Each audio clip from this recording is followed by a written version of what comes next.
Bismillahirrahmanirrahim. Assalamualaikum warahmatullahi wabarakatuh. Asyhadu alla ilaha illallah wa asyhadu anna Muhammadar Rasulullah. La haula wala quwwata illa billahil aliyil azim. Apa kabar sahabat di Z-Life? Alhamdulillah hari ini kita kembali bertemu sapa. Kita kembali berdiskusi untuk membicarakan masalah kehidupan. Tidak saja masalah kehidupan kita, tapi juga kehidupan dari para narasumber yang nanti akan kita simak. Sebelumnya izinkan saya untuk mengucapkan doa. Bismillahirrahmanirrahim.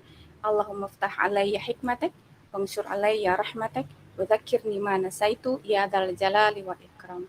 Ya Allah, bukakanlah hikmahmu padaku, bentangkanlah rahmatmu pada kami, dan ingatkanlah kami terhadap apa yang kami lupa. Wahai Zat yang memiliki keagungan dan kemurahan.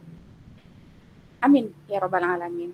Di tengah pandemi yang masih tetap harus kita coba jalani, bahkan mungkin kita nikmati sepertinya ya, karena mau tidak mau memang ketika perjalanan ujian ini sudah relatif panjang, maka kita harus mencoba untuk tidak hanya sekedar terbiasa, tapi juga berusaha untuk menikmati agar proses menuju kebahagiaan dunia kita juga tetap kita usahakan untuk bisa kita dapatkan, karena itu adalah curahan kasih sayang Allah Subhanahu wa Ta'ala. Terima kasih teman-teman yang sudah hadir. Ini sepertinya sudah ada beberapa teman baru. Assalamualaikum bagi para peserta di Z-Life diskusi kehidupan malam ini yang bisa jadi ini adalah pertemuan pertama.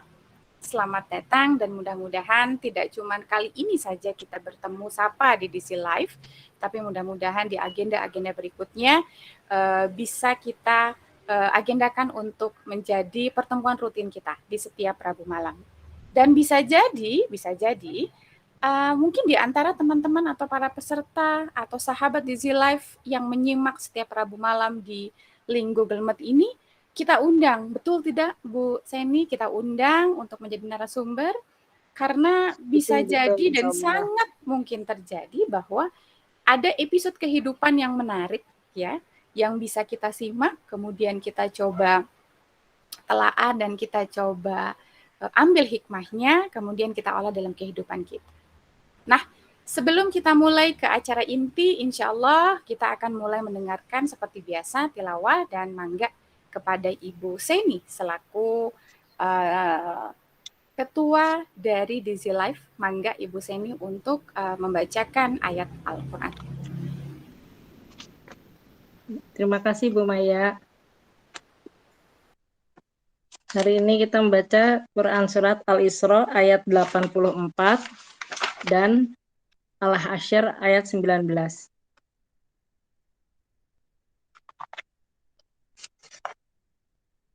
A'udzu billahi minasyaitonir rajim. Bismillahirrahmanirrahim. Qul kullu ya'malu ala syakilatih farabbukum a'lamu biman huwa ahda sabila. Bismillahirrahmanirrahim. Wala takunu kallazina nasullaha fa'ansahum anfusahum ulaika humul fasiqun.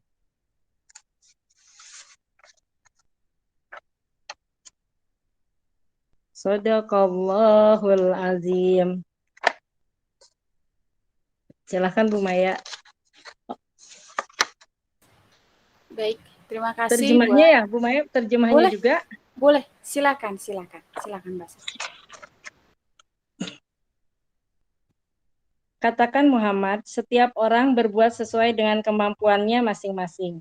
Maka Tuhanmu lebih mengetahui siapa yang lebih benar jalannya. Janganlah kamu seperti orang-orang yang lupa kepada Allah, sehingga Allah menjadikan mereka lupa akan dirinya sendiri. Mereka itulah orang-orang fasik. Sadaqallahul adzim. Alhamdulillahirabbil alamin. Silakan Bu Maina. Alhamdulillah. Terima kasih Mbak Seni. Ya. Terima kasih banyak. Semoga apa yang dibacakan itu menjadi hikmah buat kita dan tentu saja pahala baik yang membacanya maupun yang mendengarkannya. Sahabat Easy Life, malam ini adalah episode ke-8. Masya Allah, ini sudah episode ke-8. Kita juga tidak menyangka bahwa ternyata Allah memberikan kelancaran. Betul ya teman-teman? Kelancaran pada kita yang akhirnya bisa sampai pada episode 8. Semoga Allah memberikan kemudahan untuk episode-episode berikutnya agar kebermanfaatan dari hikmah-hikmah yang disebarkan oleh para narasumber dari diskusi kehidupan ini terus bisa kita nikmati, dan tidak cuma kita, tentu saja juga bagi banyak orang. Sahabat sekalian, sepertinya juga narasumber kita sudah hadir. Halo Teh Nisrina, Assalamualaikum. Waalaikumsalam warahmatullahi wabarakatuh. Masya Allah, sahabat saya yang Masya Allah, saya akan bacakan dulu CV beliau ya. Izinkan saya untuk share screen. Sebentar. Ini biasa, kalau ini ada nah ini. Oke. Sip. Bagaimana? Sudah terpampang nyatakah?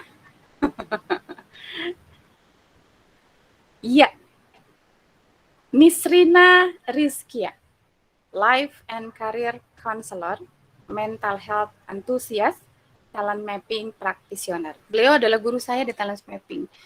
Di beberapa seminar, satu kali dinamik seminar, dan ya saya sempat beliau menjadi asisten apa ya disebutnya Teh Rina ya pada saat itu ya, tim dari trainer di Talent Mapping Dynamic pada saat itu. Seorang anak muda yang memiliki berbagai macam keunikan yang sepatutnya kita coba simak. Mungkin ini adalah salah satu atau satu dari sekian narasumber di Easy Life yang usianya relatif muda. Apalagi dibandingkan saya, ya, relatif muda. Nah, pada saat inilah sahabat Easy Life kita belajar untuk menyimak, dan kita belajar bagi diri kita sendiri bagaimana sih caranya, bagaimana kita melatih diri kita untuk bisa mendengarkan atau menyimak dari orang yang usianya jauh lebih muda dibandingkan kita.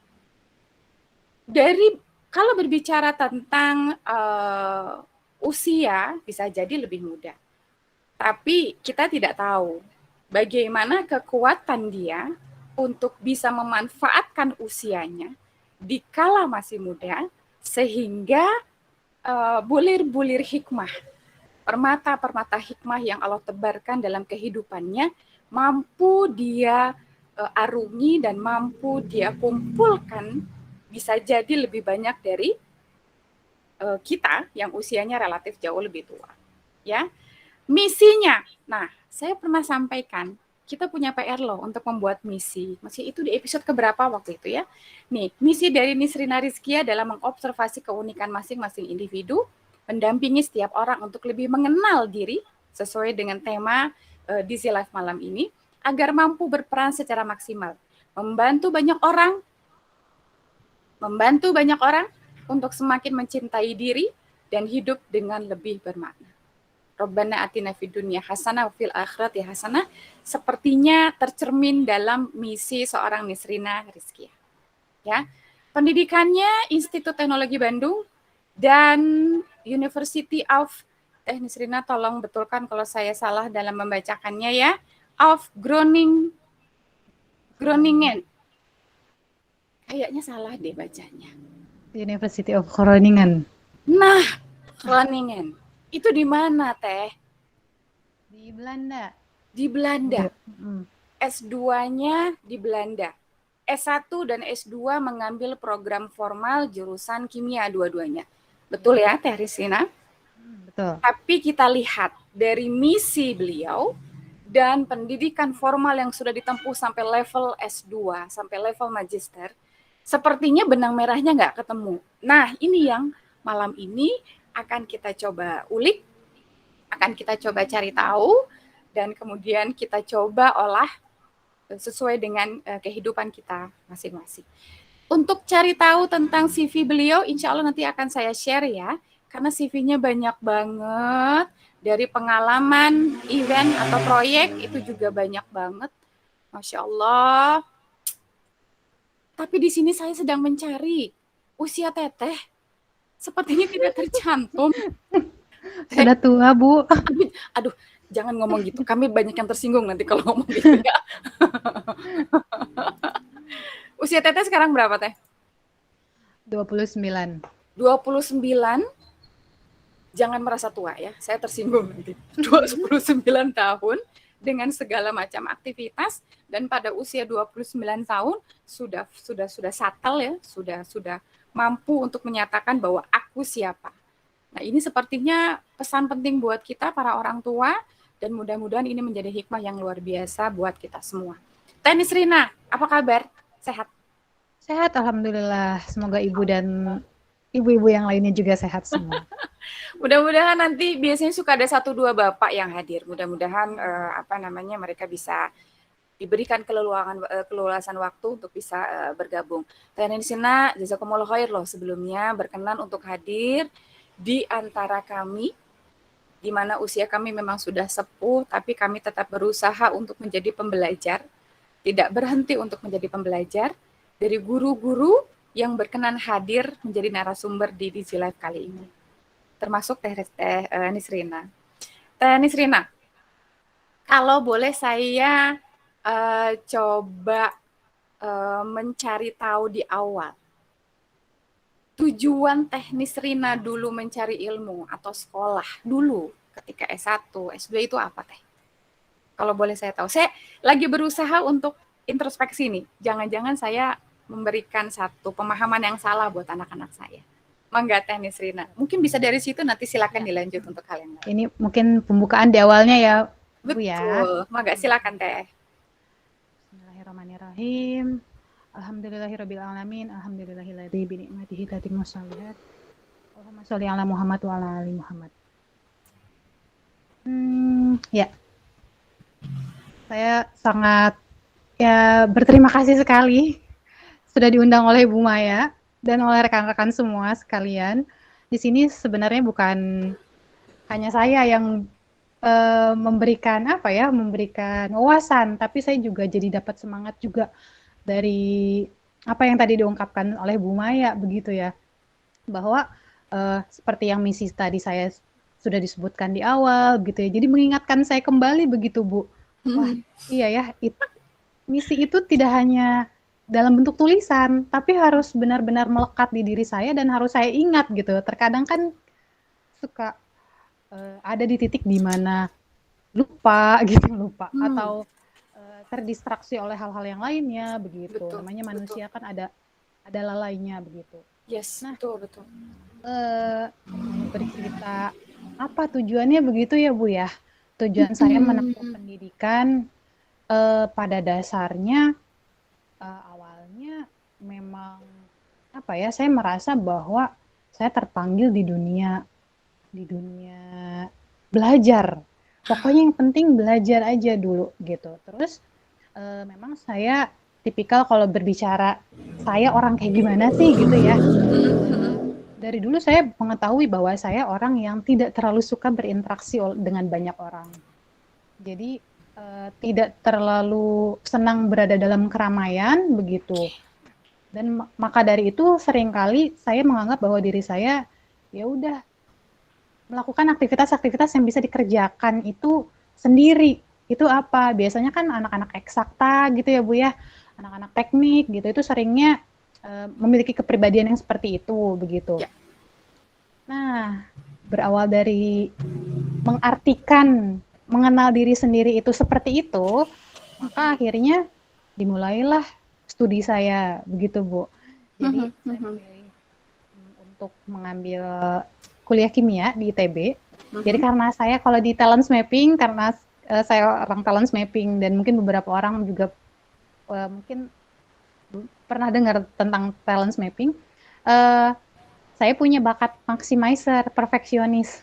Jadi pengennya yang bagus, pengennya bagus. Nah, salah satu target adalah masuk kampus bagus. Mhm. Salah satunya adalah ya ITB gitu. Ketika masuk kampus yang terbilang ya ternama gitu, tidak menjadi masalah akhirnya mau jurusannya apa. Tapi ketika saya mengambil jurusan pun tidak asal sebenarnya Bu, karena ngambil jurusan kimia adalah jurusan yang saya senangi juga di awal. Mhm.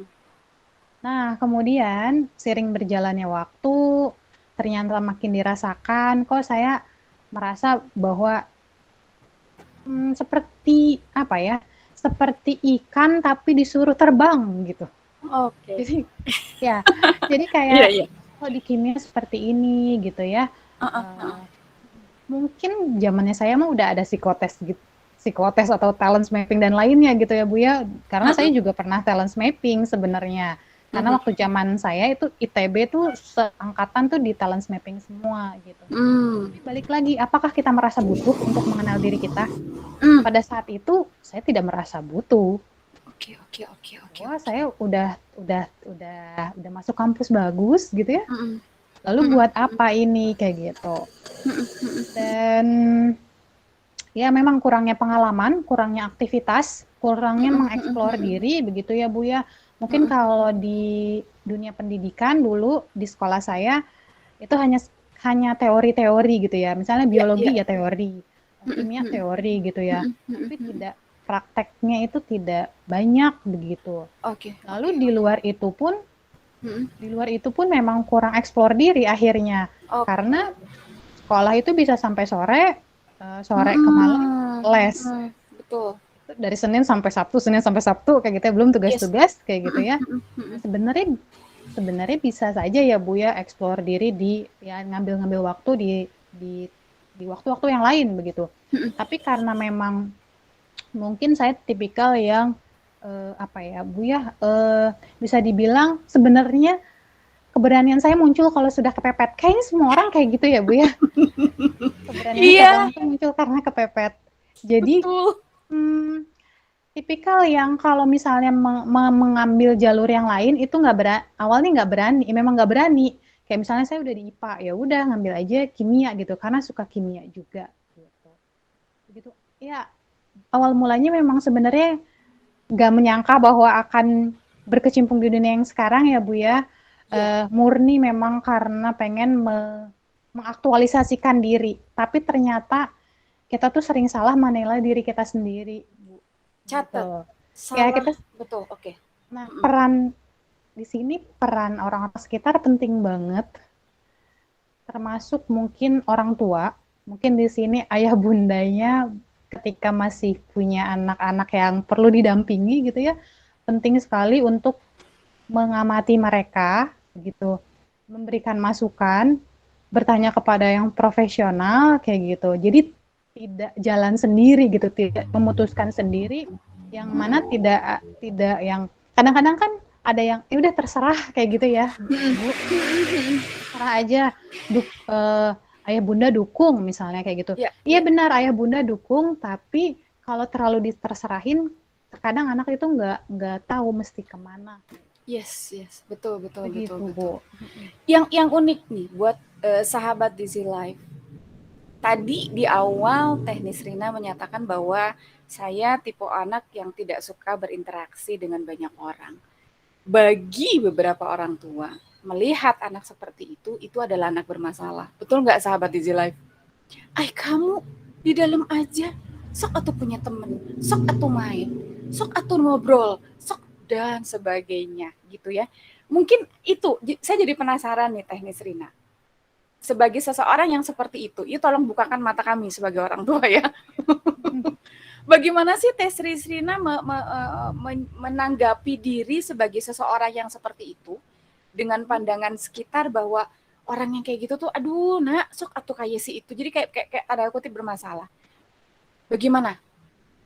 Ya, awal mulanya ya Bu, ayah bunda, awal mulanya itu bahkan ayah saya itu takut kalau misalkan saya disekolahin.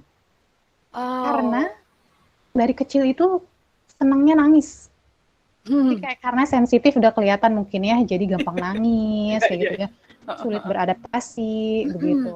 Nah, justru datang keyakinan untuk anak ini dilepas aja besok disekolahin kayak gitu. Mm-mm. Mm-mm. Itu datang dari ibu saya gitu. Oh.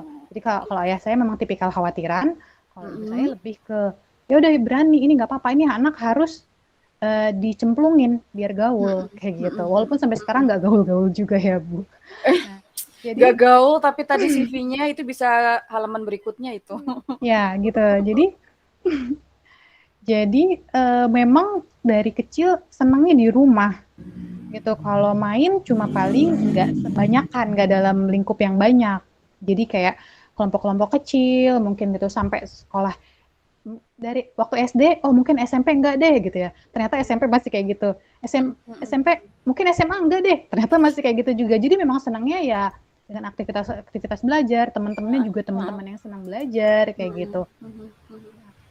Tinggal bagaimana di apa ya, orang tua mungkin lebih lihat kenapa ini kalau lagi sendirinya itu ngapain kayak gitu ya. Kalau sendirinya dia, kalau seorang anak itu sendiri tapi mereka nggak stres, mereka nggak uring-uringan ya nggak ada masalah. Tapi kalau mereka kan beda ya ayah bunda, kalau misalnya ada anak yang sendiri tapi happy-happy aja sama anak yang sendiri tapi sebenarnya kesepian atau Ya, lagi ada masalah gitu. iya Jadi betul, perlu betul. perlu diajak ngobrol kayak gitu. Betul loh teknis. Maaf ya aku potong ya. Mm-mm. Anak aku juga kan udah masuk ke fase dewasa. Entah nih, mungkin sahabat Easy Life yang lain juga sudah ada yang memiliki anak yang masuk ke fase dewasa. Kami menganggap itu ada dia temannya tuh wah populer gitu ya. Banyak dikenal orang, banyak teman di Instagramnya main ke sana, main ke sini gitu ya, yang membuat hati anak saya kadang-kadang juga ciut, ih aku nggak diajak bla bla bla. Ternyata ada satu momen loh teh, ada momen ternyata dia curhat bahwa begitu, yang kesimpulannya adalah Bun, kasihan deh dia. Ternyata apa yang dia performance kepada halayak ramai itu tidak seperti apa yang ada di dalam hati dia gitu. Dan anakku tuh langsung merasa aku nggak mau kayak gitu Bun. Jadi artinya tadi yang kata teknis Rizina tadi bilang bahwa bisa jadi ketika kita memandang dia anak yang populer dan sebagainya, ternyata dia adalah anak yang kesepian. Dan itu kalau, nah tadi kan Teteh juga aktivis di mental health ya. Nah itu apakah sesuatu yang memang menjadi gangguan atau memang menjadi sebuah apa ya Teh kalau dilihat dari sisi mental health Teh? Ini kok saya nanya jadi kemana-mana, maaf ya. Ini catatannya udah penuh loh, mau nanya sesuai dengan skenario. Ngalir aja Bu. Oke. Jadi kayaknya moderatornya mau Teteh. Aku jadi, aduh ya Allah. Mangga silakan Tenis Rina. Bagaimana menurut Teteh? Jadi sebenarnya memang kalau kita berbicara media sosial ya Bu ya, yang ditampilkan di media sosial memang tidak 100% diri kita sendiri gitu. Nah Ya itu. memang ya hanya sebagian kecil gitu. Bagaimana seseorang itu bisa menampilkan yang terbaik di hadapan Nah, orang. betul. Misalnya saya ada 2 makanan gitu ya Bu. Saya punya makanan misalnya ayam, yang satu apa ya? Yang satu oncong kayak gitu ya Bu. Ya saya akan foto yang ayam gitu ya untuk ditampilkan ke hadapan orang-orang gitu. Jadi menampilkan diri pribadi yang baik begitu. Sampai akhirnya merasa bahwa itu hanya ya sebuah ya pencitraan ya, apa ya, penggambaran satu sisi saja, tapi sisi-sisi yang lain tidak terlihat, jadi terpendam. Nah, ketika seseorang itu pengen curhat misalnya ke orang lain bahwa saya tuh sebenarnya punya sisi lain loh gitu. Tapi bisa jadi akhirnya orang merasa bahwa masa sih, kan kamu di media sosialnya seperti ini begitu. Jadi ada banyak sisi yang akhirnya terpendam begitu Bu, kalau saya lihat mungkin dengan adanya media sosial begitu. Jadi tetap perlu ada teman yang dekatnya gitu. Iya, betul. Perlu ada. Gitu. Dan ketika mereka belum menemukan teman dekatnya, Maka kita berusaha sebagai orang tua untuk menjadi teman dekat itu ya Teh ya. Iya. Sebenarnya karena masing-masing kita makhluk sosial begitu ya Bu ya. Ya, Jadi memang betul. butuh cerita gitu, butuh ada yang menemani. Hmm. Tapi kalaupun tidak ada sebenarnya, misalnya belum ada gitu, Mm-mm. itu tidak jadi masalah sebenarnya, Bu. Jadi bagaimana seseorang mengontrol emosinya, mengontrol cerita-ceritanya dia untuk tidak diungkapkan ke halayak ramai, begitu kan? Karena ada media sosial, sekarang banyak banget yang seperti itu. Oke. Teh, sekarang langsung ke poin inti pertanyaan saya. Tadi terakhir kita berbicara terkait bahwa ada seseorang yang memang dia tidak menampilkan dirinya 100%. Ya. Dia menampilkan kayak sesuatu hal yang ingin dianggap publik itu baik, bagus dan sebagainya. Teteh berubah gitu ya. Dari satu sosok menjadi peran baru gitu ya. Yang keputusan itu bagi saya itu adalah sebuah keputusan yang sangat besar. Dengan jejak pendidikan yang begitu luar biasa, ternyata Teteh mengambil jalan di kehidupan Teteh yang berbeda. Mangga Teh, silakan cerita dari situ. Bagaimana Teteh bisa membuat sebuah keputusan besar sehingga akhirnya menyatakan bahwa oke, aku akan beralih peran menjadi seorang Nisrina yang seperti ini. Nah, gitu gimana Teh? Silakan Teh. Siap, terima kasih Ibu. Nah, mungkin awalnya saya menjelaskan bahwa ya pada dasarnya saya orangnya perfeksionis begitu. Gimana caranya saya menampilkan diri saya yang terbaik? Padahal sebenarnya setiap orang itu pasti ada sisi atau pasti ada hal-hal yang kurangnya. Bagaimana saya menampilkan diri saya yang terbaik? Ya, yang penting apakah itu usaha saya atau usaha orang-orang di balik saya yang akhirnya membuat saya itu kelihatan bagus gitu. Nah, SMA bisa dilalui tanpa saya harus banyak minta bantuan orang. Maksudnya kalau dalam hal akademik ya Bu ya, kalau dalam hal finansial ya pasti saya harus dibantu. Kemudian kuliah tingkat 1, tingkat 2 tidak begitu bermasalah. Tingkat 3, kalau dari segi akademik sebenarnya secara tulisan di atas kertas, angka-angka di atas kertas atau nilai-nilai ujian itu sebenarnya tidak terlalu ada masalah, tapi di dalam hatinya. Seperti kayak kalau lagi masuk ke lab itu kayak kok asing ya gitu ya. Ini kok kayak bukan tempat saya ya. Oh mungkin karena nggak biasa. Oh mungkin karena nggak biasa. Nanti kalau sudah banyak aktivitas pasti biasa gitu. Ternyata kok makin banyak justru makin jadi kayak beban. Jadinya seperti orang yang mudah mengeluh. Mudah mengeluh dengan aktivitas-aktivitasnya dan akhirnya sulit untuk fokus begitu dengan apa yang sedang dijalani begitu. Kalau mengingat prestasi-prestasi ke belakang, memang seringkali timbul pertanyaan bahkan di diri saya sendiri, kok mau ditinggalin, kok rela gitu ya, seperti kayak sudah jauh-jauh sekolah ke luar negeri begitu ya, tapi ternyata hal ini tidak hanya dialami oleh saya Bu, kalau misalnya saya memiliki pemikiran yang sempit begitu ya, oh kok saya begini ya kuliah capek-capek kok nggak dipakai kasarnya gitu. Tapi kemarin baru-baru ini saya baru lihat kayak salah satu contohnya adalah ada mantan menteri Afghanistan dan Oxford S2, terus beliau akhirnya mungkin karena konflik di Afghanistan beliau sekarang tinggal di Jerman, terus menjadi kurir apa ya, tukang nganter-nganterin makanan McD gitu. Jadi sebenarnya mungkin kalau dilihat dari strata pendidikan ya jauh, beliau Oxford yang ya tingkatnya lebih di atas gitu. Tapi beliau dengan kerendahan hati, dengan berserah bahwa ini adalah salah satu jalan kehidupan yang harus beliau lalui, ya terima aja, ya happy aja gitu Bu. Jadi, ya begitu. Jadi ketika saya merasa bahwa oh ini sepertinya suatu hal yang kayaknya bukan saya nih dunia kimia ini gitu. Tapi saya nggak tahu apa yang mau saya hadapi ke depan. Tapi saya nggak rela juga ngelepasinnya. Ya, tentu, betul. Ketika S1 saya alhamdulillah sebenarnya banyak sekali dapat bantuan bantuan dalam menyelesaikan studi saya, Mm. baik dari segi rekan-rekannya, dosennya, begitu.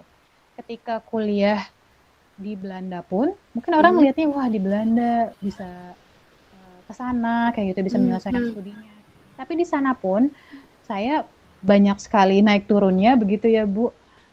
Dan di sana ada lab saya itu, kalau di Belanda itu banyak sekali orang Indonesianya, Bu. Jadi Mhm. kayak kampung keduanya gitu. Oh. Jadi satu koridor lab saya aja itu banyak gitu ya. Salah satunya adalah Nah. di lab saya juga. Di Mhm. lab saya itu juga ada orang Indonesia yang akhirnya juga bantu, sering bantu untuk penelitian saya Mhm. begitu. Dan Mhm. akhirnya saya butuh effort yang besar, Bu, untuk bisa menyelesaikan penelitian saya di luar Mhm. jam-jam lab, jam-jam kerja begitu. Oke. Mhm. Mhm. Gitu. Nah, pulang ke Indonesia ya ada lagi sebuah problem lah yang akhirnya membuat saya berpikir bahwa apakah ini harus dilanjutkan, Hmm. tapi tetap masih nggak rela. Iyalah. Tetap masih nggak rela. Jadi gimana ya, sama sebenarnya dalam hati tuh sudah mau melepaskan, tapi tidak Mhm. rela. Ibarat kita kayak mau sedekah, tapi tuh Mhm. masukin lagi gitu. Jadi Pertimbangannya tuh wah gitu ya kayak berat gitu. ya. Sebenarnya uangnya harus dikeluarin gitu, tapi dimasukin lagi gitu, Mhm. gitu. Tapi ya ada kepikiran lagi untuk melanjutkan sekolah. Jadi sebenarnya itu saya dapat sekolah lagi waktu itu Hmm. mau S3, udah dapet letter of acceptance-nya, Hmm. penerimaannya, cuma beasiswanya belum dapat. Di situ biasanya orang-orang selalu berpikir bahwa LOA itu dapatnya susah, LOA itu dapatnya susah. Hmm. Uh, Jangan bisa bisa berbulan-bulan gitu baru dapat. Hmm. Jadi itu Hmm. sebenarnya kunci untuk mempermudah dapat beasiswa juga begitu Hmm. sebenarnya. Hmm. Tapi justru saya melihat bahwa eh, itu adalah suatu hal yang kalau saya lanjutkan Mhm. itu akan semakin jauh perjalanan saya tersesat. Mau semakin jauh tersesat atau Oke. udah diputus dari sekarang Oke. begitu. Oke. Begitu. Jadi sebenarnya kalau saya boleh secara kasar menggambarkan bahwa sebenarnya perjuangan apa ya prestasi-prestasi yang saya dapatkan ya itu karena seizin Allah atas bantuan orang-orang di sekitar saya, tidak murni benar-benar yang usaha saya pribadi gitu Bu. Hmm. Hmm. Hmm. Jadi ya bukan karena memang kekuatan-kekuatan atau potensi yang ada di diri saya begitu. Hmm. Hmm. Begitu. Jadi orang-orang sekitar melihat saya sebagai orang yang bermasalah. Oke. Bahkan pernah diungkapkan juga sama salah seorang dosen saya bahwa uh, saya itu saya itu tuh nggak bisa apa ya, jadi kayak sekolahnya ini sebenarnya tidak terlalu maksimal. Akhirnya beliau melihat performa saya gitu ya, karena kan orang terdekat yang bisa melihat. Kalau kalau Bu Maya mungkin kan baru mengenal saya begitu Hmm. ya, Hmm. kan beliau sudah membimbing saya gitu, jadi tahu bagaimana kehidupan saya di lab. Nah terus beliau juga bilang bahwa saya nggak apa ya, saya kurang bisa dalam eh, bersosialisasi gitu, yang tadi Bu Maya bilang kalau anak Hmm. nggak bisa bersosialisasi bagaimana begitu ya, Hmm. begitu. Jadi ternyata ada sisi lain kok, tidak hanya kan kalau di kampus atau di dunia pendidikan orang kalau nggak aktif di akademik maka aktif di organisasi Hmm. gitu. Kalau nggak di organisasi di akademik gitu. Kalau Betul. nggak di dua-duanya ya nggak dianggap gitu. Kok kamu aneh, akademik enggak, organisasi enggak, payah kayak gitu. Jadi ibaratnya Oh, oke oke oke. Ya. gitu Bu. Jadi pada saat itu akhirnya ketika saya merasa bahwa saya harus melepaskan ini semua gitu daripada dilanjutkan, Hmm? karena saya menyakiti diri saya secara mental sebenarnya kalau dilanjutkan Oke, gitu. Karena menyakiti diri sendiri secara mental. mental, iya. Oke, Jadi oke. memberikan yang terbaik di hadapan banyak orang, tapi bukan Hmm. murni karena usaha atau potensi pribadi, tapi karena ada banyak orang-orang yang mendukung itu begitu. Nah, kemudian em,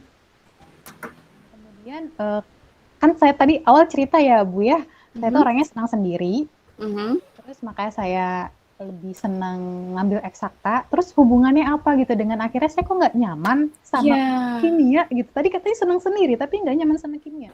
Jadi sebenarnya saya kalau dilihat dari profil talent mapping, bakat-bakat di relasi saya tuh bagus, relating saya bagus. Sebenarnya saya dapat energi juga ketika ketemu orang.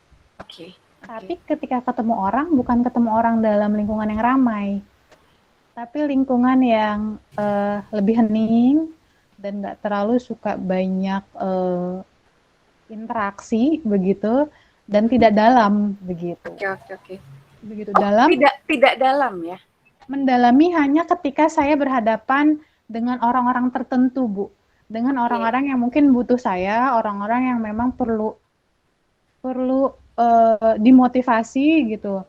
Dalam hal sekarang kalau dalam dunia pekerjaan saya adalah ya klien-klien saya begitu. Dan kuncinya adalah sebenarnya kelelahan dalam mengejar apa yang sebenarnya kebahagiaan yang menurut anak muda sekarang ya Bu, seringkali mengejar kebahagiaan semu. Nah itu dia. Jadi dianggapnya bahagia nih kalau misalkan saya bisa punya rumah misalnya, atau bahagia nih kalau misalnya saya punya mobil mewah, atau saya bahagia nih kayaknya kalau misalnya kuliah di luar negeri, atau kalau misalkan saya jadi pengusaha gitu, padahal sebenarnya belum tentu gitu. Jadi saya pernah ada di titik di mana, kayaknya seru ya dia jadi marketer, kayaknya seru ya ini jadi peneliti gitu. Jadi nggak ada habis-habisnya sampai akhirnya bingung sama diri sendiri. Bingung. Iya, begitu. Jadi sebenarnya karena terlalu sering melihat bagaimana kehidupan seseorang, begitu ya. Jadinya ya tidak punya waktu untuk lebih menyelami diri sendiri, begitu. Catatan penting juga.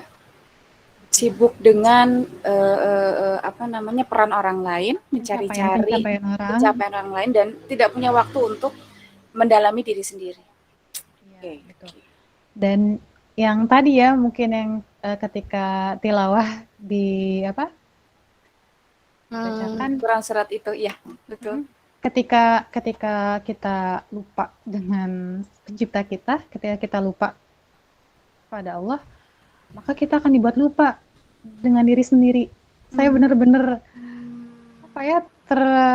tersentuh sekali dengan ayat tersebut gitu. Karena kan kita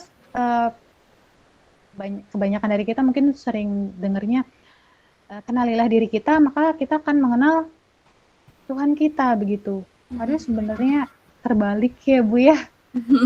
Kenali dulu Tuhan kita tuh sebenarnya siapa, kita itu sebenarnya siapa, kita disuruh ngapain, misi kita apa, modal kita itu apa gitu. Dan itu sih sebenarnya yang kunci dari perjalanan hidup saya yang seringkali mungkin kalau di sini kan banyak ibu-ibu ya yang mungkin usianya di atas saya begitu. Iya, di atas saya, iya. Jadi kalau saya kan masih muda, mungkin kalau saya masih muda, sudah tua. Mungkin saya masih perasaan menggebu-gebu saya tuh baru beberapa tahun yang lalu dalam mengejar cita-cita gitu ya, dalam mengejar impian-impian. Jadi banyak sekali impian-impian begitu. Banyak sekali hal-hal yang saya rasa indah akan saya kejar begitu. Yang saya rasa bahwa saya mengatur diri saya sendiri. Gitu. Saya mengatur kendali terhadap diri saya sendiri. Padahal kalau di zikir pagi dan petang ya Bu ya, kita menyerahkan diri kita sendiri gitu ya kepada Allah, bahwa Allah lah yang mengatur semuanya terhadap diri kita, dan jangan biarkan kita sendiri yang mengaturnya barang sekejap mata kayak gitu. Begitu. Nah, jadi karena keberpasrahan diri itulah yang akhirnya membuat saya ya udahlah perlahan-lahan dulu, gak usah, ibaratnya kalau lagi naik motor atau lagi ngendarain kendaraan deh, jangan ngebut-ngebut, berhenti dulu gitu, pelan-pelan dulu, kan ada suka ada lampu merahnya, istirahat dulu aja nggak apa-apa kayak gitu. Teh, saya mau nanya, bagi Teteh meninggalkan masa lalu yang bagi kita itu begitu mempesona, membuat orang ya worth it ya Teh, dengan peran yang sedang Teteh jalani ini. Worth it berarti ya. Kalau misalkan saya worth it-nya gimana ya Bu ya? Jadi kalau misalnya dari segi mental itu worth it. Oke. Dari segi kualitas hidup worth it. Tapi kalau misalnya orang ngelihat dari kacamata luar, mungkin jadinya enggak. Iya. Gitu. Jadi kalau misalkan Betul. ya tergantung sudut pandangnya begitu. Kalau dilihat balik lagi dari pencapaian, mungkin saya juga bilang itu enggak kayak gitu Bun. Gitu. Enggak. Belum terlihat. Oke. Belum terlihat. Karena saya menekuni ini baru jalan 3 sampai 4 tahun gitu. Berbeda dengan kuliah saya waktu di ITB begitu. Yang mana link-link di ITB untuk ke arah saya mendalami sesuai background saya itu terbuka begitu. Begitu. Dan worth it karena saya bisa menyeimbangkan waktu saya kerja sama waktu buat keluarga saya, sama waktu saya buat nuntut ilmu agama. Kalau saya bandingkan ya Bu ya, karena saya ngerasa bahwa dulu ketika saya mendalami background yang kemarin, karena butuh effort yang besar, butuh fokus yang ya besar juga akhirnya karena memang saya nggak nyaman di sana, akhirnya banyak hal-hal yang nggak bisa saya lakukan seperti sekarang. Gitu. Lalu bagaimana orang tua menyikapi perubahan peran Teteh itu?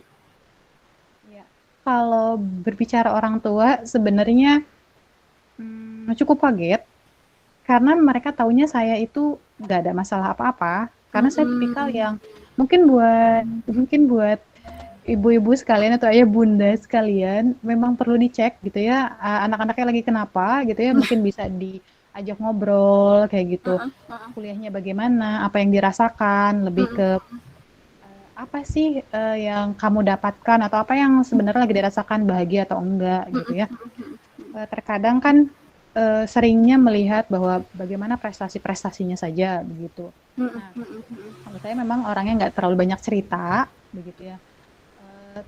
Menganalisa sering menganalisa dan berasumsi sendiri gitu, bahwa apa yang saya jalani ini benar nggak ya itu tuh berkecamuk di diri sendiri tanpa banyak berdiskusi dengan sekitar begitu.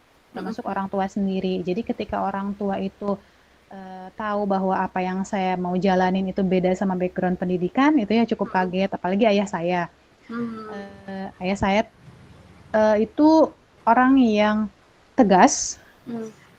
Jadi beliau ini cukup punya peran yang besar untuk mengarahkan kami anak-anaknya. Kalau beliau lihat bahwa saya misalnya senang ini, ya udah beliin bukunya, ya udah arahin ke sana begitu. Dan beliau pun ya sangat bangga dengan prestasi yang sudah saya raih selama pendidikan begitu. Dan ketika saya ada di Belanda sekalipun beliau tanya apa yang mau saya kerjakan setelah ini. Jadi beliau ini orang yang futuristik sekali, Bu. Jadi beliau ini merasa atau berpikir bahwa setiap anak ini perlu membuat perencanaan sehingga hidupnya matang begitu. Padahal sebenarnya tidak ada. Padahal sebenarnya ada saja rencana-rencana kita yang gagal gitu ya di lapangan begitu. Nah, ketika akhirnya saya banting setir istilahnya, sebenarnya saya nggak banting setir langsung ya Bu. Jadi saya sempat menjalani sebuah pekerjaan begitu ya. Pekerjaannya itu ya kalau bisa dibilang kalau misalkan saya pendidikan saya kan sudah S2 begitu ya. Tapi saya memilih untuk mengajar bimbel aja dulu gitu. Jadi pekerjaan yang bisa saya sambi yang nggak begitu berat bisa saya sambil saya ini merenung gitu, mendalami diri saya gitu. Jadi nggak terlalu yang berat begitu. Oke. Nah, gitu. Jadi kenapa? Bingungnya mulai dari situ. Kenapa kok cuma mau kerja ini gitu. Kenapa anak ini cuma mau kerja ini? Dan itu tidak hanya dari orang tua saya, tapi dari orang-orang sekitar saya juga begitu ya, mempertanyakan kenapa kok begini kayak gitu ya. Iya, iya. Nah, ketika itu saya bertemulah dengan Kang Firman, Hmm. mencoba untuk bantu memetakan potensi saya juga, begitu. Bantu memetakan potensi saya, sampai akhirnya saya berada di titik di mana ya udah deh didalami juga talent mapping-nya sekalian. Dari sana akhirnya mulai jalan, mulai ketemu titik terangnya begitu, Bu. Itu sebenarnya kuncinya keberpasrahan diri kita terhadap jalan apa yang ditunjukin sama Allah. Kadang-kadang atau sering bahkan ya, mungkin kita atau saya itu keburu yang ini habis ini ngapain ya? Ini habis ini ngapain ya? Kok begini aja ya? Iya, iya. Solusinya apa gitu? Solusi itu bukan langsung datang tiba-tiba ya, Bu ya. Kan Allah juga bilang sabar, sholat gitu ya. Udah sabar dulu, nanti ditunjukin jalannya. Kalau nggak sabar justru mata kita buram buat lihat jalan itu. Jadi saya juga pernah ada di titik di mana sekolah apa enggak ya? Apa kerja di mana ya? Apa sekolah ya lagi ya? Kayak gitu, Bu. Jadi akhirnya debat nggak jelas di dalam diri begitu. Dan itu adalah proses ya, Teh ya. Artinya sebetulnya peran yang sudah Teteh pilih saat ini itu sebetulnya kan memang belum utuh, betul nggak sih, Teh? Belum utuh dalam arti bahwa Teteh masih tetap dalam proses pencarian, betul nggak, Teh? Untuk melengkapi peran Teteh saat ini, betul nggak, Teh? Kayak gitu. Setiap orang sebenarnya terus mencari ya, Bu ya. Terus mencari sampai akhir hayatnya gitu ya. Kayak misalnya saya berkecimpung di dunia talent mapping, pengembangan manusia. Maunya apa? Concernnya di mana? Mau di pendidikan, mau di keluarga, mau di organisasi, misalnya kayak gitu. Oke, saya lihat klien-klien yang datang saya banyaknya apa. Karena sebenarnya saya sempat begini, Bu. Ada seseorang yang mengarahkan seorang klien ke saya. Terus saya bilang, terima kasih ya. Terus orang tersebut bilang begini, bukan saya yang mengarahkan klien itu ke kamu, Nis, tapi Allah. Jadi sebenarnya yang mendatangkan klien-klien itu adalah Allah. Kita bisa lihat coraknya seperti apa sih sebenarnya yang membutuhkan saya itu, orang-orang yang kayak gimana gitu. Mungkin saya tetap nanganin misalnya kalau ada startup gitu ya, Bu ya. Kalau ada startup yang butuh misalnya jasa saya gitu, saya tanganin gitu. Ada misalnya dunia pendidikan, karena kan masih di ranah-ranah pengembangan manusia. Tapi saya lihat sebenarnya secara keseluruhan begitu ya, yang paling banyak itu yang butuh tuh yang seperti apa begitu. Ternyata banyaknya adalah bagaimana mereka bisa memahami orang-orang di sekitarnya, temannya, keluarganya terutama begitu. Jadi saya banyak sekali kasus-kasus di permasalahan di keluarga begitu. Iya, Masya Allah. Teh, kita coba buka ya. Ini ada yang bertanya di ruang chat nih. Teh Elva, apa saja Teh manfaat dari mengenal diri sendiri? Mengenal diri sendiri. Siap. Terima kasih Teh Elva ya. Iya. Manfaat mengenal diri sendiri itu mungkin awalnya abstrak ya, mengenal diri itu apa gitu ya. Mengenal diri itu buat apa kayak gitu. Jalani aja sesuai dengan apa yang kita mau, terkadang mungkin begitu. Tapi ternyata manfaat mengenal diri itu adalah ya, akhirnya kita jadi paham sebenarnya kita orang seperti apa. Di dunia ini kita dihadirkan itu untuk apa? Untuk nilai kebermanfaatan untuk memberikan kebermanfaatan yang seperti apa begitu. Jadi ketika saya berkecimpung di dunia yang sekarang, pengembangan manusia, saya banyak sekali menerima hal-hal yang mungkin kan kayak tadi Ibu bilang worth it enggak? Kalau dari segi pencapaian orang lihat mungkin tidak wah masa lalu. Tapi kalau dari segi spiritual, kesehatan mental itu jauh sekali. Dari segi spiritual, saya tidak hanya saya merasa bahwa ini adalah posisi yang cukup stabil. Cukup stabil, saya menjalin kedekatan. Ya saya nggak bisa bilang saya dekat sama Allah ya, tapi saya bisa lebih merasakan interaksi saya dibandingkan zaman dulu kayak gitu. Dibandingkan dulu. Kemudian saya banyak dapat doa sih Bu itu. Jadi itu yang kayaknya jarang saya dapatkan waktu saya dulu berkecimpung di dunia yang lalu gitu ya. Kayak misalnya setiap saya ketemu orang, setiap saya nanganin orang, beliau tidak hanya mengucapkan terima kasih ibaratnya, tapi menyampaikan doa yang mana itu kan urusannya antara makhluk dengan Allah gitu Bu. Jadi saya nggak tahu mana doa yang diijabah, apakah doa saya atau doa orang-orang lain di sekitar saya. Betul. Jadi memang akhirnya penting ya Teh untuk membuat indikator sendiri. Betul nggak sih Teh? Ya, jadi ya kita yang merasakan sendiri sebenarnya. Itu. Kita ini sudah merasa nyaman nggak ya dengan posisi kita yang sekarang begitu. Pasti nggak gampang. Ketika kita mengenal diri, kita menjalankan peran itu pasti nggak mudah. Tapi kesulitan yang kita lalui, apakah kita mau menghadapi itu? Kalau di background-nya yang kemarin, background pendidikan yang kemarin, kesulitan yang menurut orang nggak seberapa, itu saya udah malas melalui ibaratnya begitu. Tapi kalau yang sekarang, pasti ada kesulitannya. Tapi ya harus dihadapi apapun kayak gitu. Jadi energi itu tetap ada. Mungkin kalau di peran sebelumnya energinya sering ngedrop gitu ya Teh ya. Iya. Kayak baterai tapi udah kembung kayak gitu. Saya mau ngomong 0% ini kembung, wah ini lebih parah. Kembung, ngedrop lagi, udah diisi ngedrop lagi gitu. Iya. Kayak gitu. Jadi ibu saya pernah kayak gini. Jadi waktu itu di Belanda itu lagi libur Easter, lagi libur Paskah. Itu kita ada libur 3 hari. 3 hari itu saya sama teman-teman saya pakai buat liburan ke Paris. Terus 3 hari lumayan kan ya Bu ya, charge energi. Iya. Tapi baru jalan pulang aja udah ngedrop lagi karena ngebayangin dunia yang mungkin menurut saya kayak ini bukan panggilan saya kayak gitu. Iya. Gitu.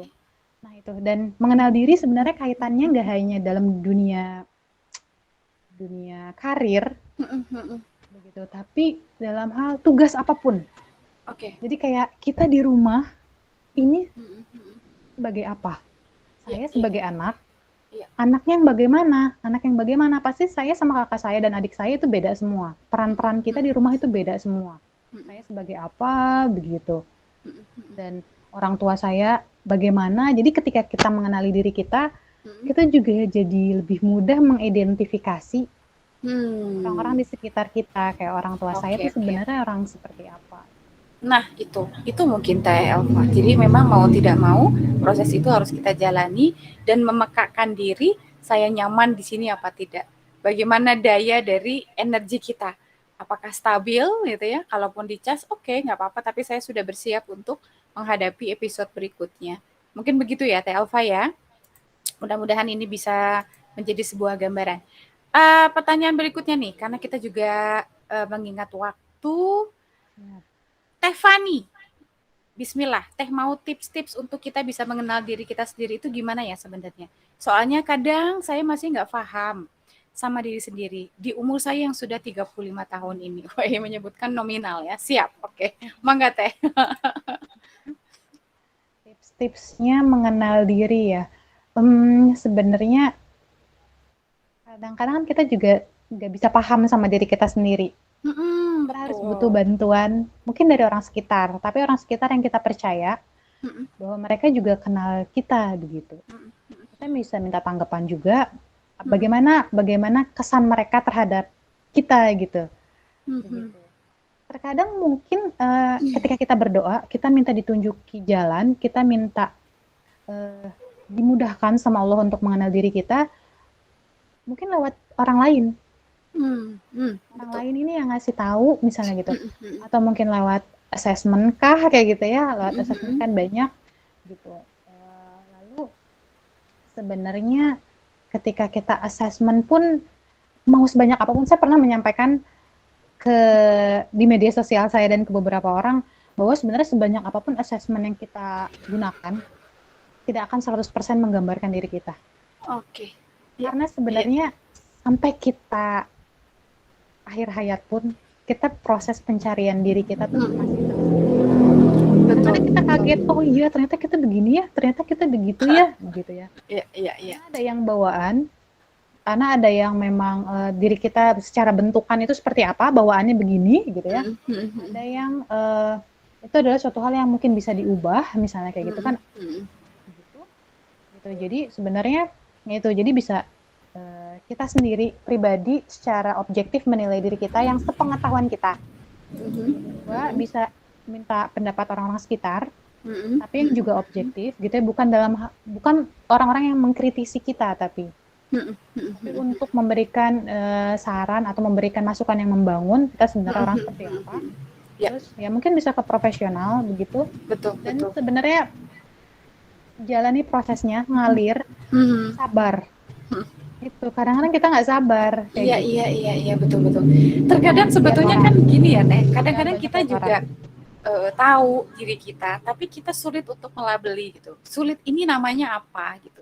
Kita hanya tahu apa yang kita rasakan, apa yang kita pikirkan, sehingga seolah-olah ketika kita sudah tahu namanya, oh ini tuh berarti saya tuh seperti ini. Nah itu akhirnya sebetulnya terbantu. Sebetulnya terbantu nggak Teh? Contohnya di Talas Mapping ada 34 bakat kan.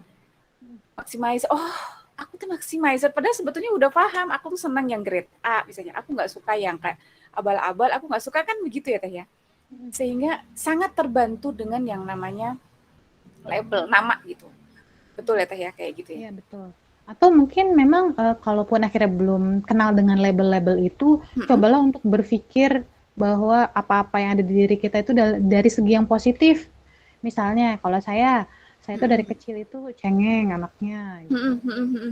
Jangan dibilang cengeng, tapi peka nih sama perasaan orang. Iya, betul. Jadi kalau kita kenapa-napa dia bisa lebih paham nih gitu. Kalau ngomong pun harus pelan-pelan begitu. Yes. Begitu. Betul. Betul Teh. Itu sangat sesuai sekali dengan pendampingan untuk anak-anak ya, khususnya anak usia dini. Jadi ketika mereka seperti itu, kita berusaha untuk membuat kalimat untuk membangun dia bahwa kamu tuh punya kekuatan dengan menangis kamu loh.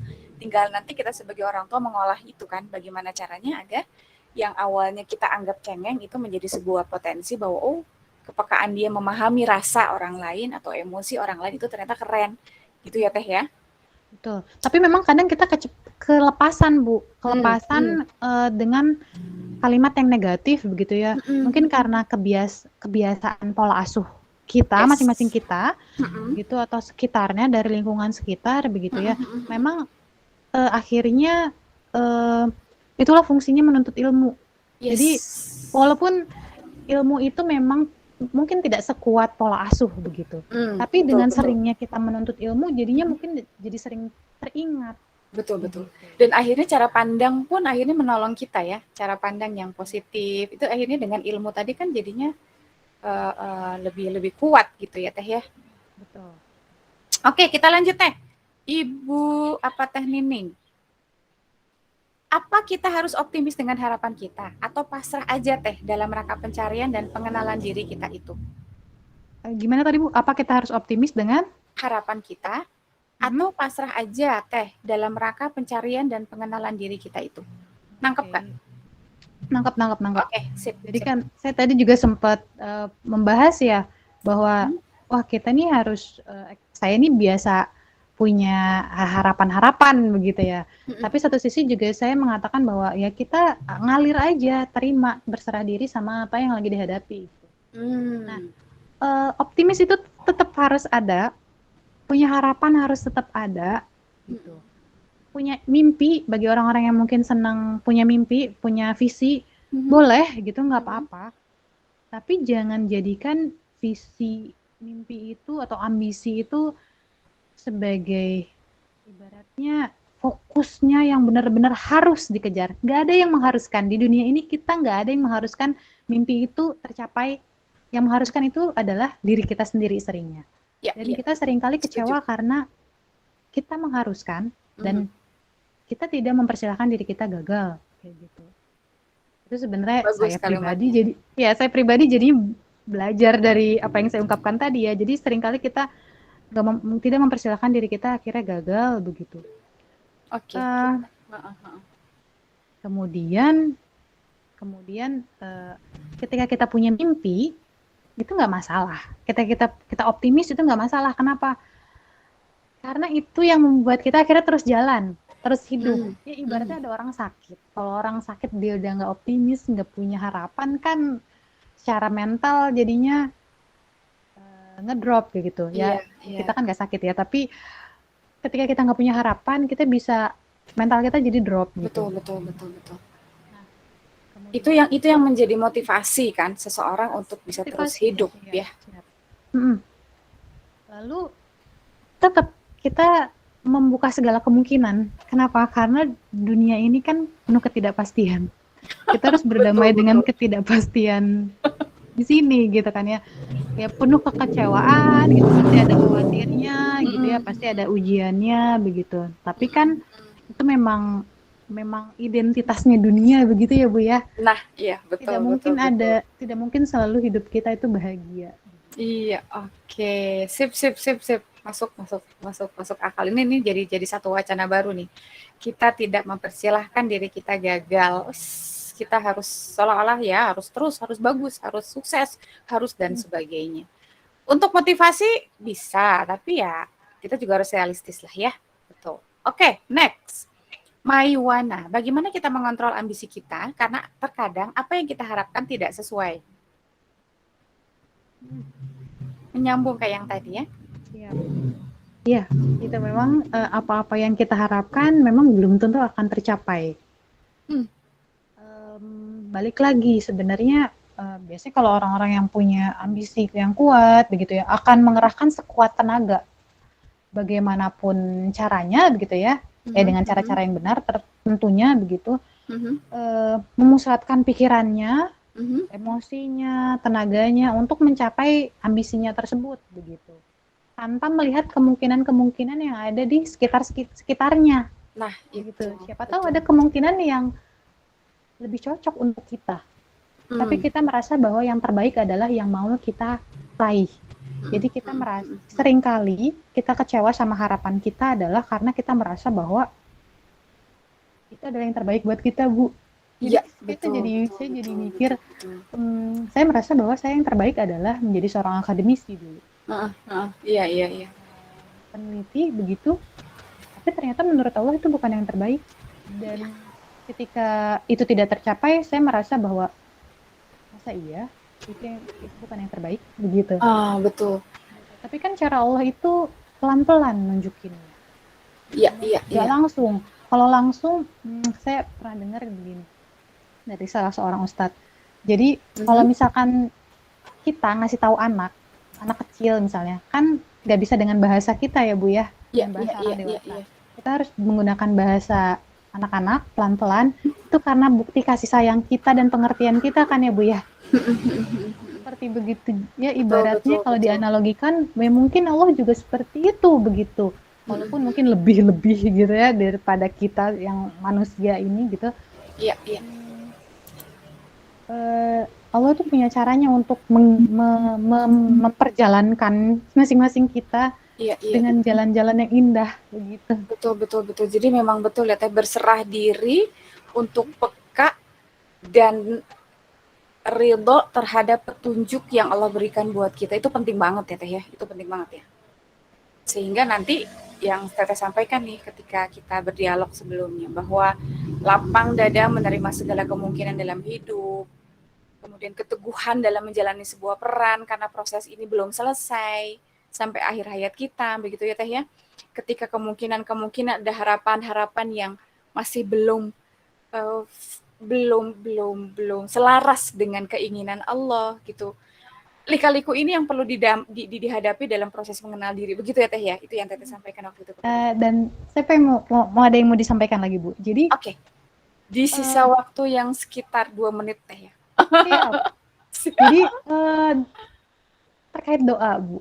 Ya. Jadi seringkali dulu saya itu berdoa adalah ketika saya menginginkan sesuatu, maka saya akan berdoa bahwa menyampaikan kalau ya Allah saya ingin ini, kabulkan. Ya Allah saya ingin ini, kabulkan. Iya betul. Biasa dengan doa seperti itu. Tapi saya berada di satu titik di mana ketika saya mencari diri saya sendiri, doanya nggak kayak gitu akhirnya. Dan itu pun butuh proses akhirnya sampai punya doa yang seperti itu. Mungkin ini doa yang sederhana, ya bahasa Indonesia. Ini doa yang sederhana, mungkin ibu-ibu juga pernah gitu. Tapi kalau saya butuh proses untuk bisa sampai berdoa seperti ini. Ya Allah, Engkau maunya hamba seperti apa dan menjalankan apa. Masya Allah. Jadi, ya maunya Allah apa? Bukan yang, ya Allah saya maunya ini. Tapi ini kabulkan, kayak gitu. Jadi kayak yang sesuai request kita aja gitu. Padahal kita akan nanya, Allah tuh maunya apa ya? Kayak gitu. Jadi sebenarnya kalau berbicara assessment, itu banyak banget alat tesnya.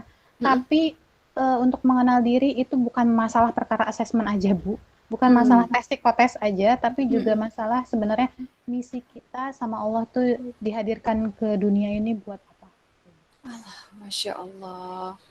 Kira-kira kita belum punya doa kayak gitu ya, teman-temanku. Masih ya Allah. Banyak sekali dikte ya, pendiktean diri kita terhadap Allah melalui doa-doa kita. Betul nggak sih ya? Sehingga wajar ketika kita sering ngedrop, karena tadi antara harapan sama kenyataan yang Allah berikan pada kita, titik temunya masih terlalu jauh. Sehingga yang ada kegalauan dan kegalauan. Masya Allah. Ini sepertinya dari Ibu Iin ini bisa jadi conclusion juga, bisa jadi penguat nih. Dari chatnya ini bagus sekali.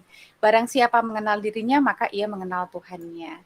Nafs inilah yang harus kita kenali dengan searif-arifnya, karena di tataran nafs lah Allah menanam bibit pengetahuan agung tentang siapa kita sebenarnya, untuk fungsi apa kita diciptakannya, dan bagaimana memperoleh segala prasarana untuk menjalankan tugas penciptaan itu. Bukan di jasad, bukan di otak, tapi di tataran nafs. Masya Allah. Benang merah dengan doa Teh Nisrina itu dapat banget. Akhirnya betul bahwa yang namanya berserah diri, aslama, Islam, salama itu tunduk kepada Allah dengan rasa bahagia, aman, nyaman, damai, sehingga kebahagiaan dunia dan akhirat bisa kita dapatkan. Allah sesuai dengan prasangka hambanya, betul. Terima kasih banyak Teh Nisrina.